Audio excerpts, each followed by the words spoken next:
Episode 7 The Forgotten Name மறக்கப்பட்ட பெயர்.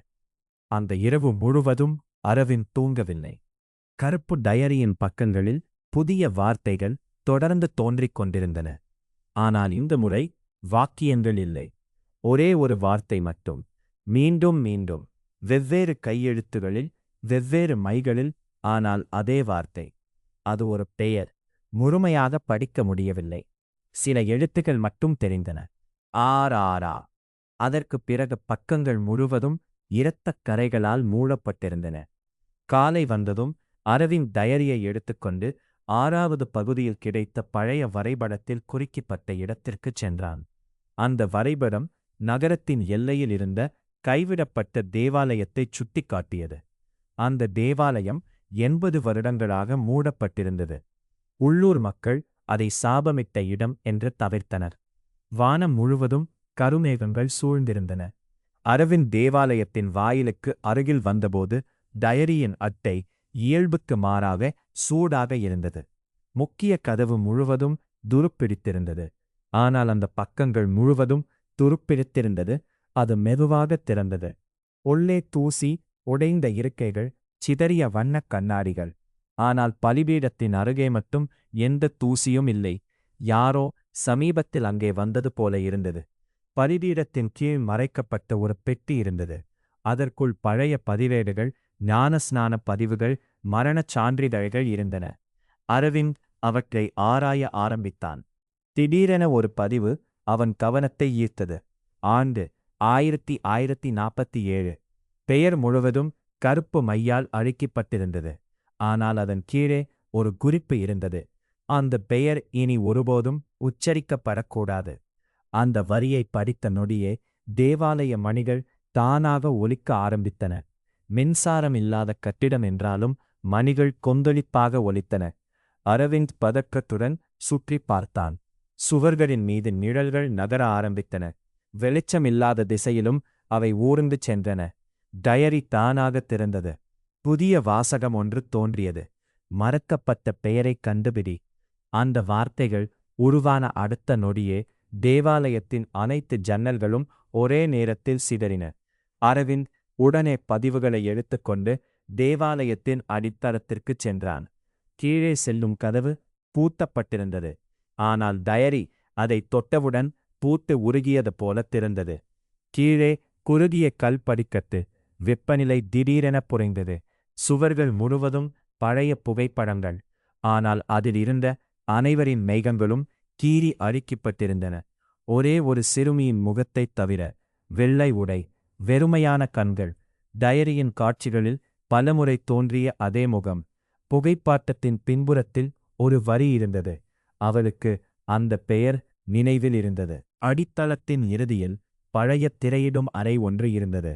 அங்கிருந்த கருவி தானாக இயங்கத் தொடங்கியது. சுவரில் கருப்பு வெள்ளை காட்சிகள் ஓட ஆரம்பித்தன. அதே தேவாலயம், அதே பலிபீடம், 20 பேர் வட்டமாக நின்றிருந்தன. நடுவில் ஒரு கருப்பு புத்தகம், கருப்பு டயரி. திடீரென காட்சி சிதைந்தது. ஒருவர் அலறினார். மக்கள் ஓடினர். விளக்குகள் வெடித்தன. பின்னர் காட்சி உறைந்தது. அந்த உறைந்த காட்சியிலிருந்த முகத்தை பார்த்து அரவிந்த் அதிர்ந்தான். அது அவனுடைய தந்தையின் முகம்.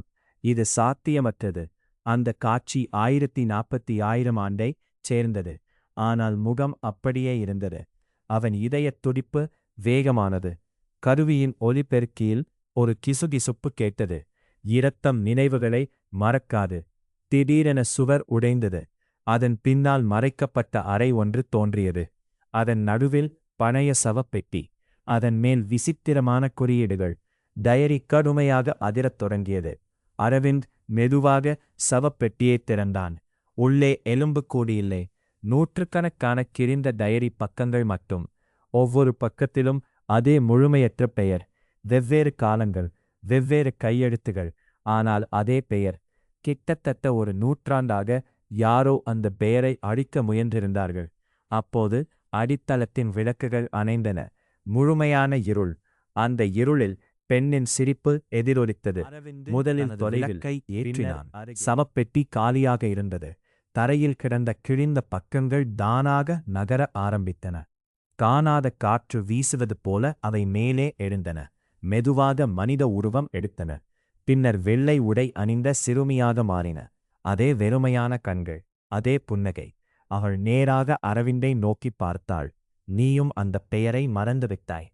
அரவிந்த் மெதுவாக பின்னோக்கி நகர்ந்தான். சிறுமி தனது கையை உயர்த்தினாள். உடனே சுவர்கள் முழுவதும் பெயர்கள் தோன்றின. நூற்றுக்கணக்கான பெயர்கள், ஆயிரக்கணக்கான பெயர்கள். காணாமல் போனவர்கள், இறந்தவர்கள், மறக்கப்பட்டவர்கள். அந்த எல்லா பெயர்களுக்கும் நடுவில் ஒரே ஒரு வெற்றிடம் மட்டும் இருந்தது. அந்த வெற்றிடத்தில் எழுத்துகள் உருவாக ஆரம்பித்தன. ஆ ஆர் ஆர் ஆரா. திடீரென அரவிந்தின் தலையில் தாங்க முடியாத வலி எழுந்தது. நினைவுகள் மின்னல் போலத் தோன்றின. குழந்தை பருவம், மருத்துவமனை நடைபாதை, தந்தையின் குரல், கருப்பு டயரி, தீ அலறல்கள். பின்னர் ஒரு நினைவு, ஒரு பெயர். அவன் மறந்துவிட்ட அல்லது மறக்க வைக்கப்பட்ட பெயர்.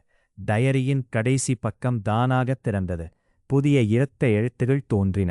மறக்கப்பட்ட பெயர் திரும்பிவிட்டது. முழு அடித்தளமும் அதிர்ந்தது. தேவாலயத்தின் கூரை பிளந்தது. வெள்ளை உடை சிறுமி புன்னகைத்தாள். அவளுடைய கண்கள் முழுவதும் கருப்பாக மாறின. இப்போது அவன் விரிக்கப் போகிறான். திடீரென டயரியின் கடைசி பக்கத்தில் புதிய வாசகமொன்று தோன்றியது. அடுத்த பதிவு விழிப்பு. அந்த நொடியில் சவப்பெட்டியின் கீழே மறைந்திருந்த இரகசிய கதவு திறந்தது. அதன் உள்ளே முடிவில்லாத இருள். அந்த இருளின் நடுவில் 2 ஒளிரும் கண்கள் மெதுவாகத் திறந்தன.